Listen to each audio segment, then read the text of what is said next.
conscious design. It's like your life doesn't end up an accident. Your life is a series of actions that you initiate or don't initiate. And that your thoughts are going to control that roadmap. And so how are you using your mind today to either make yourself feel great or not? I posted on Instagram this morning. I said, listen, your destiny is ultimately controlled by a decision you already made this morning. Everyone watching this already made a decision this morning. This morning, they made it a life-changing, huge decision this morning. And that is either I'm going to get up, enter the world with no intention, go through the motions to hopefully get by or survive, or I am going to get clear in this morning about what I want, what I'm going after, who I'm going to be, how I'm going to serve, and whether or not I'm going to be excellent and extraordinary or not.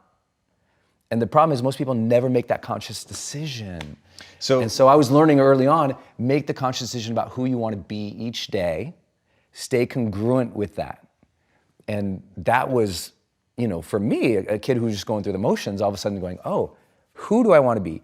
What do I want my relationships to be like? That was really important.